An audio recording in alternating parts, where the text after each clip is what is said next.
Olá, estamos de volta na nossa quinta aula e podemos dizer que é o ápice do nosso curso, né? Porque vamos fazer juntos aqui a transcrição de um documento. Aqui a gente vai mostrar muita coisa do que a gente discutiu na aula 4 de uma forma prática, e depois, quando a gente terminar essa aula, eu vou enviar para vocês um documento, não esse que a gente vai fazer aqui, mas um outro, e vocês vão ter um tempo de 2 semanas para fazer a transcrição, tá? Mas vamos nos concentrar agora no que eu proponho aqui para a gente trabalhar, tá bem? Eu vou fazer como das outras vezes, eu desapareço e fica só minha voz narrando as questões que nos interessam. Esse é o documento que nós vamos transcrever. Ele não é muito grande, ele é pequeno, tem uma letra razoavelmente boa, algumas dificuldades, mas muito poucas. Tá? O tamanho que está aqui não interessa a vocês, então eu recomendo que vocês peguem essa imagem e ampliem num Paintbrush ou em em algum outro programa que vocês possam fazer a ampliação desse texto, porque aí fica mais fácil de ler, né? Vamos ver então como é que a gente faz essa transcrição. Eu esqueci de desaparecer no outro slide, mas tudo bem, eu acho que não atrapalhou vocês verem o documento, né? Aqui você tem a indicação de onde encontrar esse documento. É um documento que se encontra no Arquivo Nacional da Torre do Tombo, em Portugal, né? No Fundo Santo Ofício, Inquisição de Lisboa, nos Cadernos do Promotor, está no livro 301, o fólio é 349, que esse livro vai de 1723 a 1749, e ele tem uma cota, ou seja, a localização dele física, né? Que é são essas letrinhas todas aí que vocês estão lendo. Então, se vocês fossem na Torre do Tombo, pessoalmente, hoje nós não podemos, ninguém pode ir lá, daqui do Brasil, porque estamos proibidos de entrar em Portugal, vocês sabem, né? Mas se um dia as coisas voltarem ao normal e se vocês tiverem a chance de ir a Portugal e de ir na Torre do Tombo, se vocês levarem essas letrinhas aqui todas, eu vou mostrar para vocês com o nosso coisa, PT, TT, TSO. Esse aqui é Portugal, Torre do Tombo, Tribunal do Santo Ofício, Inquisição de Lisboa, 030, 0301, ou seja, e o número da cota especificamente. Então, é um registro, cada documento tem uma cota, né? Mas esse documento ele foi digitalizado, então ele está disponível nesse endereço aqui. Vocês podem ver que ele repete um pedaço da cota, né? E vocês localizam por aqui. Então, se vocês quiserem ir na Torre do Tombo e chegar nesse documento, basta vocês copiarem essa linha aqui, que vocês chegam lá, tá? Mas também o documento está aí, é só copiar e trabalhar com ele. Não precisa ter o trabalho de ir até a Torre do Tombo, baixar o documento, que é mais pesado. Mas se quiser, é um exercício interessante, tá bem? Muito bem, então vamos começar a nossa transcrição, tá? A gente vai mostrar para vocês o documento todo separadinho, linha por linha, para a gente ir devagarinho fazendo a transcrição. Aqui nós temos algumas características bem interessantes no título do documento, tá? Vocês podem notar aquelas características que a gente falou para vocês. Aqui temos um N todo trabalhado, olha só. Ele provavelmente começou a fazer o N aqui, porque a tinta mais forte, a tinta, ele molhou a pena aqui, aí desceu, veio para cá, deu uma voltinha e fez assim, né? Então é um N maiúsculo, todo cheio de forma, né? E as outras palavras, as outras letras são o O, o T, o I, um F, né? Um I, um C, um A, um C cedilha, um A, um O. O O, repara que ele dá uma terminada para cima e dá uma voltinha, né? O F aqui do início da palavra é diferente do F do meio da palavra, como vocês podem ver, né? É o E, o I, o T e o A. E aqui tem o A, o O e o S.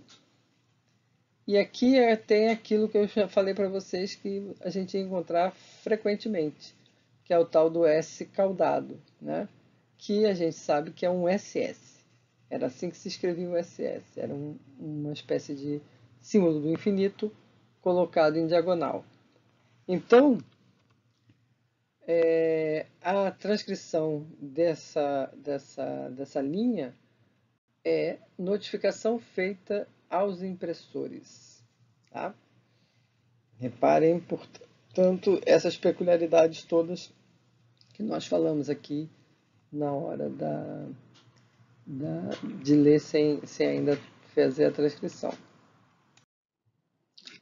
Aqui nós temos a data, né? A primeira linha do documento, depois do título, e é uma data completa e razoavelmente fácil de ler.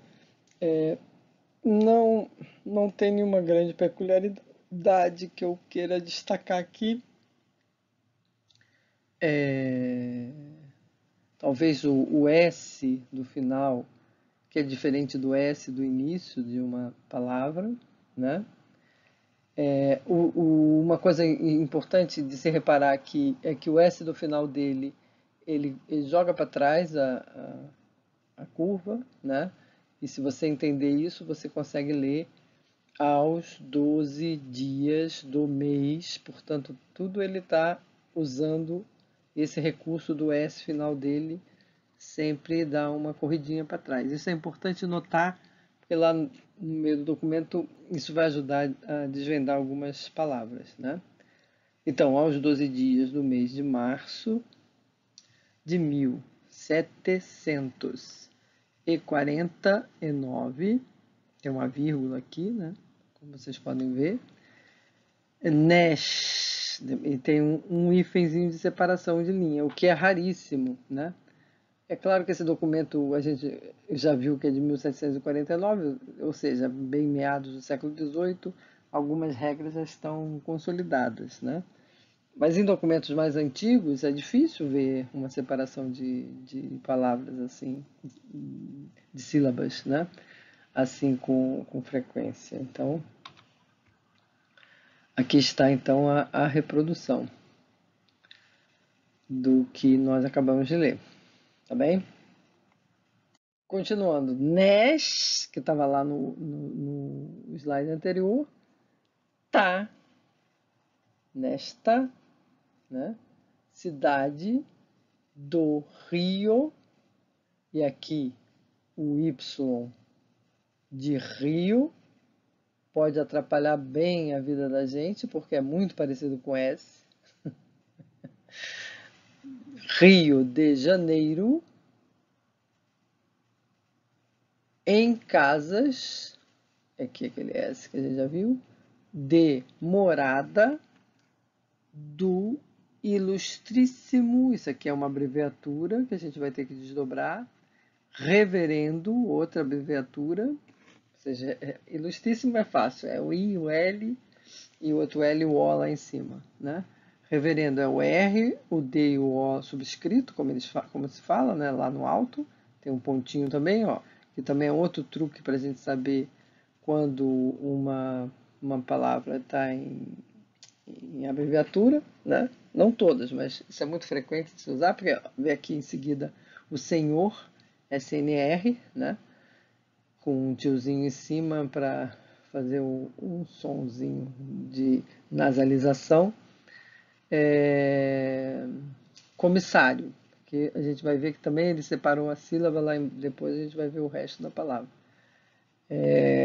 Portanto, na cidade do Rio de Janeiro, em casas de morada do ilustríssimo reverendo senhor comissário, a gente não a gente está lendo o que a gente ainda não leu de verdade, né? Então aqui o comissário, como a gente falou, é o rio no final, a separação de sílabas, né? Do santo, ou seja, aqui temos uma abreviatura de santo, S.TO, subscrito, santo ofício, com dois Fs, o doutor, D-U-R, né? José de Souza Ribeiro. Aqui a gente tem uma abreviatura de sobrenome, que a gente falou que também é uma coisa muito comum de acontecer, né? Aqui é o Ribeiro com Y, o R, o Y, o B e o R, e o O lá em cima, para dizer que é Ribeiro. De Araújo, Tesoureiro Mor.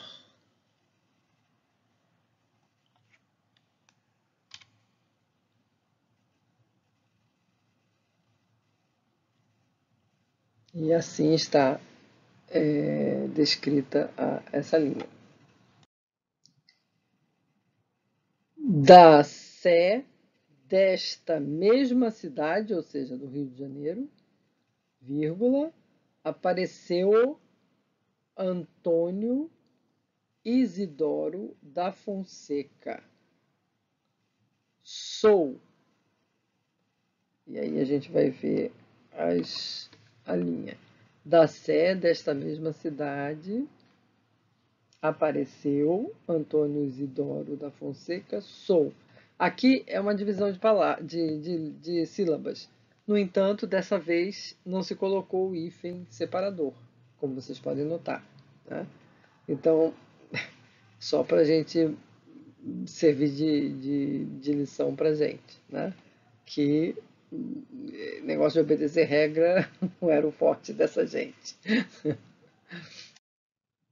A gente tinha lido lá atrás, né? Sou, e aqui é dado desta praça, ou seja, do Rio de Janeiro, vírgula, natural da freguesia de São Miguel de Freixo, bis, e aqui novamente uma divisão de palavra que não vai aparecer um hífen divisor, tá? Bis, que a gente tinha falado no outro slide, pado, aqui o pado, o P parece muito com S, como você pode ver, né? Mas como a gente tem coisas que a gente lê porque a gente intui, né? Aqui, se fosse só essa palavra, a gente ia ficar sofrendo aqui, né? Mas como tem o bis lá em cima, a gente consegue entender que é o bispado. E aqui uma curiosidade, ele faz uma coisa que muitos escrivãos fazem. É, Quando você erra, a opção é arriscar. Mas isso, além de gastar tinta, deixa o documento feio, né? Então, quando o notário ou o escrivão notava que ele tinha escrito algo errado, ele podia usar esse recurso. Ele abria uma vírgula e escrevia digo, vírgula. Ou seja, não foi isso que eu quis dizer, deixa eu corrigir o que eu quero dizer, né? E aí ele corrige. Bispado, digo, de São Miguel de Freixo de Espada a Cinta. Isso aqui é uma cidade que tem em Portugal que eu sempre gostei muito desse nome, né? Espada Cinta. E aqui Cinta está com S, mas hoje em dia a gente escreve com C, mas como vocês lembram das regras, a gente tem que escrever como é que se escreve, como é que o notário está escrevendo, né? Então aqui é São Miguel de Freixo de Espada a Cinta. do arcebispado de Bra. E aqui, para separar o Bra, ao invés de usar um hífen, ele vai usar um ponto e vírgula. Ou seja, mais uma novidadezinha para a gente entender que não é não há regra, né? Então, bispado, digo, de São Miguel de Freixo da Espada Cinta, do arcebispado de Bra. Braga, né? Se vocês compararem esse Gá com o Pá do bispado na linha acima, vocês vão ficar muito desconfortáveis vendo que existe uma semelhança muito grande. Como é que a gente consegue ler? Porque, na verdade, a gente conhece a cidade de Braga. Braga é uma cidade importantíssima dentro da hierarquia eclesiástica portuguesa. É dos um arcebispado muito antigo de Portugal. Tanto que tem um dito popular que fala mais antigo do que a sé de Braga, né? Isso que é uma coisa muito, muito velha. Quando você quer dizer que é uma coisa muito velha, você usa esse dito popular, né?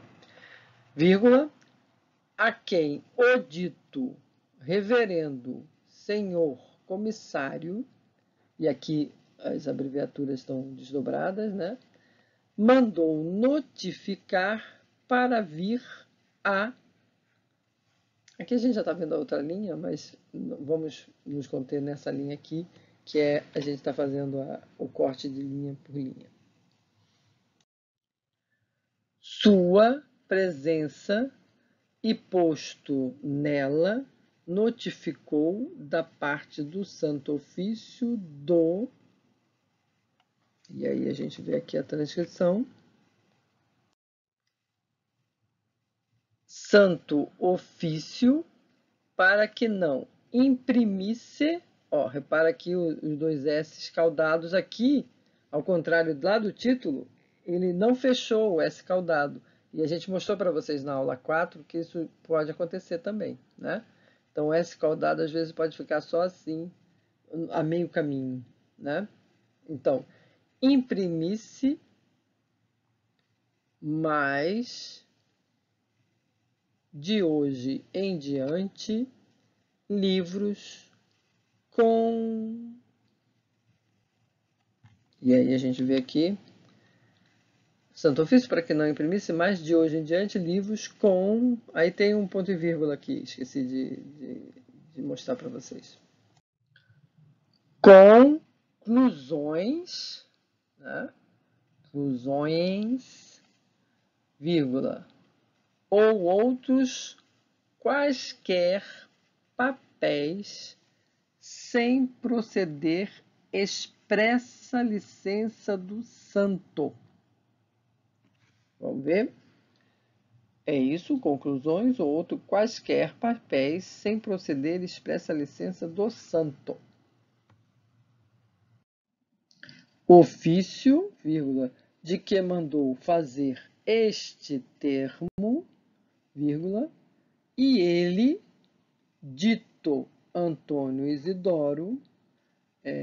O dito é uma expressão muito comum nos documentos inquisitoriais. Aqui ele não está abreviado, ele está inteiro, dito, D-I-T-T-O. Mas a gente vai ver nesse mesmo documento mais à frente um dito abreviado. Então a gente vai aprender. E é muito comum essa expressão, quando se refere a alguém que já foi mencionado no documento. Às vezes é até difícil, porque eles falam dito, dito, dito, dito, e você perde um pouco a noção de quem é que eles estão falando, tá? Mas a gente tem aqui ofício de que mandou fazer esse termo, e ele, dito Antônio Isidoro, a gente sabe que o nome dele é da Fonseca, mas a gente vai lá para o próximo slide. Da Fonseca assinou o SS, o S caldado aqui, né? Como a gente viu, o ponto, e eu, o padre Tomás de Souza Sobral, escrivão. Vamos ver aqui.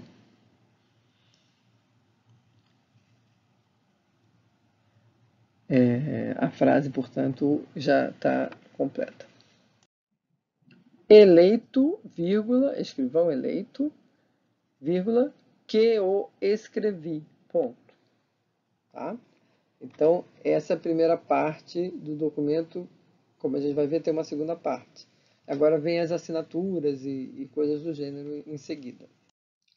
Então, aqui a gente tem, primeiro, a desinência do sujeito, né, o comissário, e em seguida, José de Souza Ribeiro de Araújo. O Araújo é uma abreviatura muito difícil, mas como a gente viu lá no texto em cima, né, que o nome dele era esse, então fica mais fácil de desvendar essa abreviatura. Não tivesse essa pista, a gente ia sofrer o pão que o diabo amassou para descobrir. Mas a gente tem, graças a Deus. Né? Então, aí está. Ah, e pela regra, a gente botou o comissário, né? E em seguida a assinatura dele. Então a gente abriu o colchete para dizer que aí em seguida tem uma assinatura de José de Souza Ribeiro de Araújo. Sim, as pessoas assinavam fazendo abreviaturas. E às vezes umas abreviaturas tão sofisticadas que era mais fácil ter escrito o nome, né? É floreio da época. Em seguida a gente vai ver que o documento tem um carimbo, né?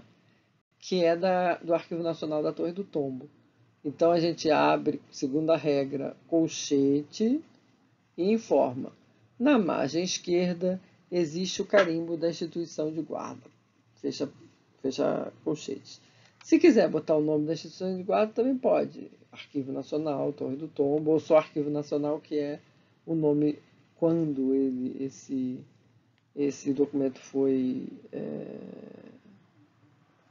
selado, né? Foi colocado esse carimbo.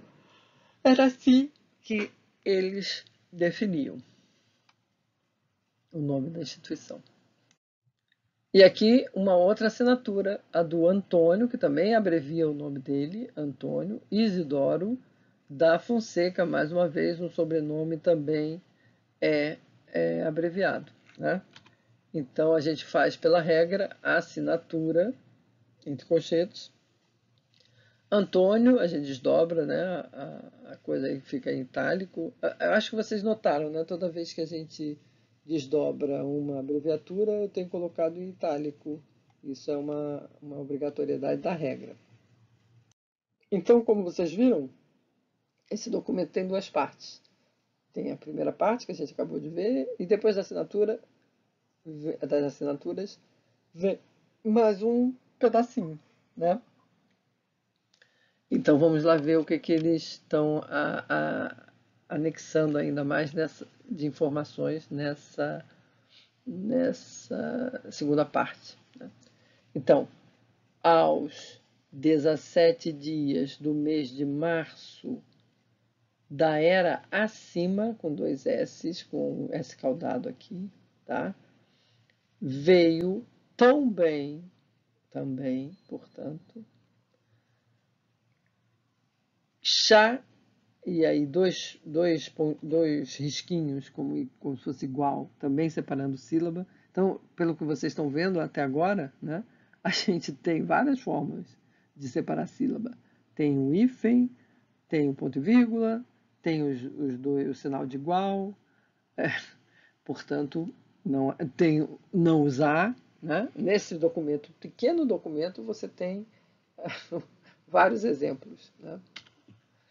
Então, aos 17 dias do mês de março da era acima, veio também chá. Vamos ver como é que continua. Chamado à presença do sobredito, aqui, ó, o sobredito, tem o sobre e o DTO, subscrito, né? Então, isso aqui é uma abreviatura de sobredito, tá? Como eu falei para vocês, é uma expressão muito comum. Né? O sobredito quem? O sobredito reverendo senhor comissário Francisco da Costa Fal, e o sinal de igual aqui para separar as sílabas. Então, chamado a presença do sobredito reverendo senhor comissário Francisco da Costa Fal, nós sabemos que é Falcão, né? Falcão, como a gente falou, né? O cão aqui, vírgula, natural da vila da Arruda, termo de... Aí essa palavra aqui eu não consigo ler, tá? Eu consigo ler o R, o E e o S no final, leis, mas não consigo ler o início.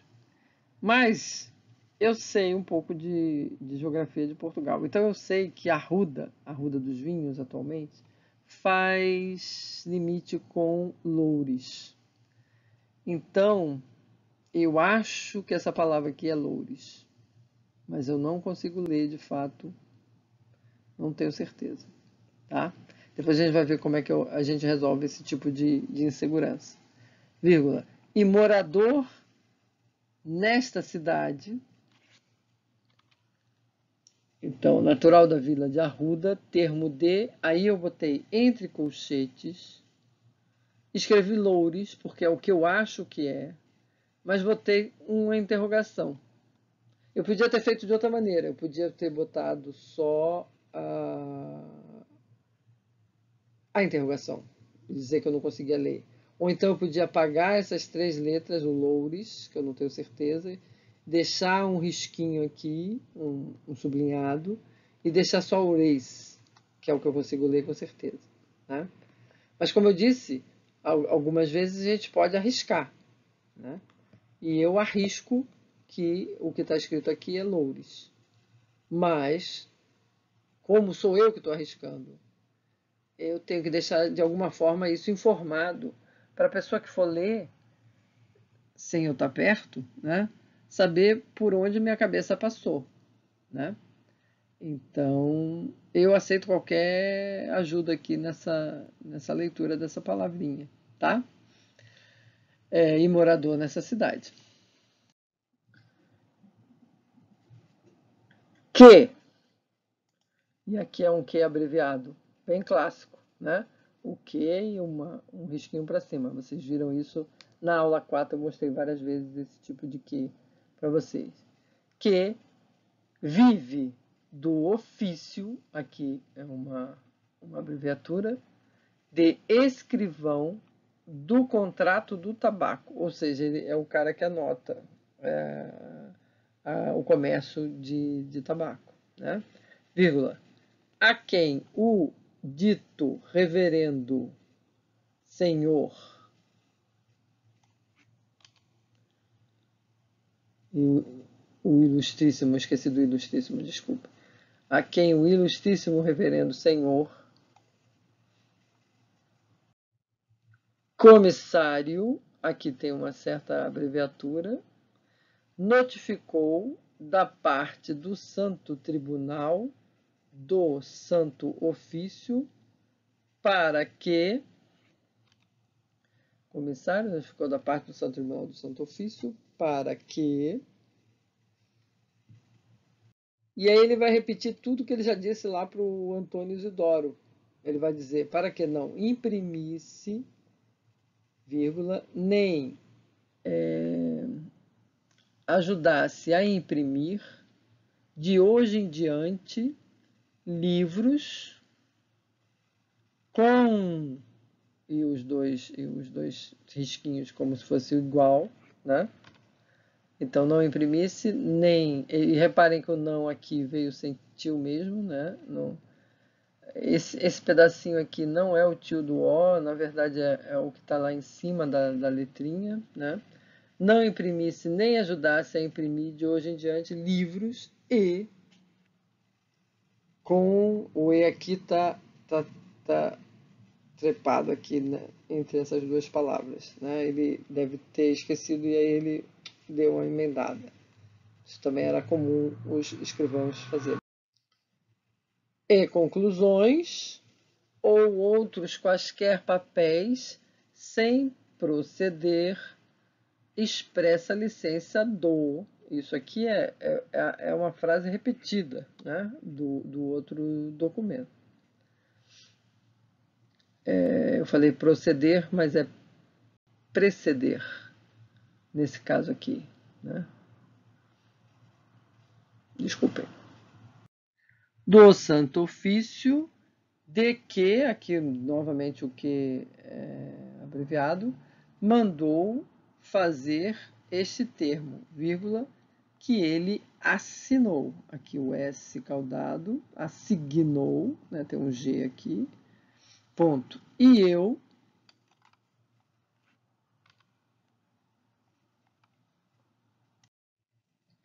o padre Tomás de Souza Sobral, escrivão eleito, vírgula, que eu escrevi, ponto. E aí, então, a gente está caminhando para o finzinho do documento.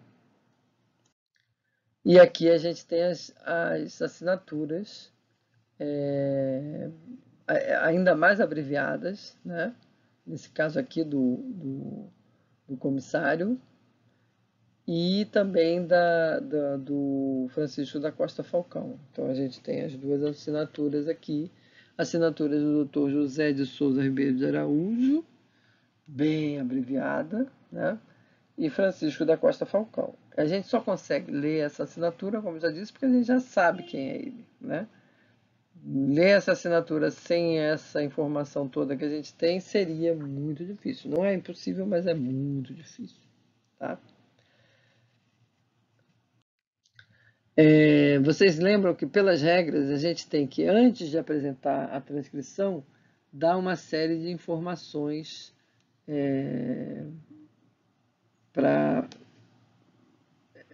circunscrever o documento, né? Para as pessoas saberem do que se trata. Então, a gente colocou aqui o título, notificação aos impressores de março de 1749, assinada no Rio de Janeiro por Antônio Isidoro da Fonseca e Francisco da Costa Falcão. É claro que tem outras assinaturas, mas esses são as figuras-chave da questão, né? Já já a gente vai entender por quê. A localização do documento, que a gente já botou para vocês, lá antes para vocês verem, né? As datas dos documentos são duas datas, tem o 12 de março de 1749 e o 17 de março de 1749. O local é o Rio de Janeiro, o escrivão é o Tomás de Souza Sobral, né? Todas essas informações são relevantes. É claro que se vocês quiserem, podem incluir o nome também do comissário, que também tem um papel interessante aqui, né? Ele é um comissário do Santo Ofício, ele é um cargo do Santo Ofício, né? Ele podia fazer isso que ele fez, né? Ainda mais com a ordem do Santo Ofício. Então, a gente faz uma ementa, um resumo do documento, né? Então, o documento encontrado no acervo do Arquivo do Torre do Tombo, no Fundo Conselho Geral do Santo Ofício, constitui-se como uma notificação ao dono de uma famosa tipografia de Lisboa, Antônio Isidoro da Fonseca, que tentou abrir uma filial no Rio de Janeiro e foi impedido por determinação do Santo Ofício. Aqui, é claro, eu tive que fazer uma pequena pesquisa para saber quem era esse Antônio Isidoro da Fonseca, né? E existem alguns trabalhos, se vocês quiserem depois, eu vou colocar no arquivo associado a essa aula algumas indicações. Tem uma tese de mestrado de um rapaz da UF, Jerônimo, se não me engano, e tem também um artigo que fala tem um capítulo de um livro, né, do Hallowell, que é um cara que estuda a imprensa no Brasil, a história dos impressos no Brasil, né, livros, jornais, etc. E ele, portanto, é uma figura importante porque ele tentou fazer uma impressão, uma gráfica, né, aqui no Rio e foi impedido, né? Como a gente viu nesse pequeno documento, né? Foi chamado e falou: não pode fazer isso que vocês estão vendo, não, né? Se eles deixaram de fazer ou não, aí só lendo os trabalhos para a gente desenvolver. Tem que tomar cuidado quando faz a ementa do documento, que às vezes vocês se empolgam e às vezes o documento é pequeno e a ementa fica maior do que o documento. Então tem que vigiar, né? Uma ementa ela deve ter de 5 a 10 linhas. Mais do que isso já é um certo exagero, tá? Então, é claro que só dá para fazer uma ementa razoável desse documento porque precisa de uma pequena pesquisa. Hoje em dia é muito fácil, né? Você faz uma pesquisa com esses nomes na internet, facilmente você encontra informações que você pode compor aqui na sua análise, tá? Então, não é só ler o documento, é também preciso se levantar algumas outras informações para poder entender o documento. Porque é muito comum quando você lê um documento, vocês viram que a gente ficou lendo letra por letra, linha por linha. Tem uma hora que você nem sabe do que trata o que você está lendo, porque você está tão concentrado em desvendar o que é aquela letra, o que é aquela palavra, onde está o tio, onde está o. Você está tão preso aos detalhes que você perde a noção do geral, né, do que você de fato está lendo. Por isso que eu costumo dizer que uma leitura paleográfica e uma transcrição, ela pede pelo menos umas, miseravelmente, 5 vezes de leitura. Né? Você tem que ler pelo menos umas 5 vezes. E eu estou sendo generosa, porque nesse caso desse documento a letra era razoavelmente boa, né? Em outros casos você demora muito mais tempo do que isso, muito mais vezes do que isso, para conseguir chegar a alguma leitura concatenada, né? E um bocado de paciência, porque vocês perceberam também que o estilo de escrita é muito diferente do nosso, né? Ele é cheio de ditos e sobreditos e referências ao que já foi dito, e isso complica a leitura, né? Então, na hora que você está transcrevendo, fazendo, lendo letra por letra, palavra por palavra, você perde a noção do geral. Então, depois que você faz a transcrição, que você lê o documento como deve ser, né? É que você começa a entender o que se passa nesse documento. E é importante que se diga que o documento em si ele não dá todas as informações que você, porventura, queira para fazer a sua ementa, para fazer o seu resumo. Você tem que fazer algum tipo de movimento de pesquisa, tá bem? Então, isso é um toque que eu dou para vocês. Tudo isso na hora da avaliação é importante. Se vocês não fizerem essa parte na transcrição, que tem que ser antes da transcrição, né? Eu estou colocando aqui, a gente vai mostrar para vocês como é que se deve transcrever, então fica realmente muito complicado, e aí eu tenho que tirar ponto da sua apresentação de trabalho, tá? Então isso aqui é obrigatório se colocar à frente da transcrição. Se vocês lembram das regras, existem duas formas de você fazer a transcrição. Ou você transcreve o documento respeitando as linhas do original, ou seja, cada linha você põe em cada linha do seu registro. Seja manuscrito, se você fizer na sua própria mão, ou no computador, como a gente está fazendo aqui, né? Portanto, é uma questão de escolha. Depois eu vou mostrar a mesma coisa feita com a outra maneira, da outra maneira, né? Com o texto corrido. A gente vai mostrar as duas para vocês e vocês escolhem como vocês preferem. É uma questão de gosto mesmo, tá? Não tem nenhuma obrigatoriedade. Então, a gente tem a notificação feita aos impressores, o título, né? E aí tem um detalhe, se vocês repararem lá no documento, se vocês forem lá vê-lo, vocês vão ver que no alto, do lado direito, vocês vão ver um número, que é o 349, que é justamente o número do folho, né? Tá até na identificação do documento que a gente botou para vocês verem. Então, essa informação tem que estar na sua transcrição.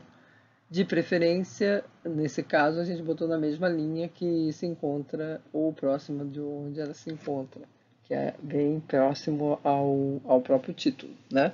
Então, você põe a notificação feita aos impressores, que é o título, abre o colchete e escreve folio em abreviatura, FL.349, fecha o colchete, tá? Então, essa é a maneira de fazer a referência ao folio. Se não tivesse um número, como vocês sabem, você poderia numerar se o documento tivesse mais de uma página, mais de um folio, né? E aí a gente faz a transcrição linha por linha daquilo que a gente acabou de ver, linha por linha, ao longo da nossa apresentação. Eu não vou ler de novo, porque vocês já devem estar meio cansados, né? Eu estou, pelo menos, né? Dessa prática aqui. Mas vocês vão ver que o que eu fiz foi transportar cada linha daquelas para cá, tá? E com isso repetir toda a transcrição para facilitar a leitura. A gente tem dois pedaços, tem esse, né? Como é linha por linha, a gente tem que obedecer o número de linhas que o documento tem. Então a gente tem esse outro,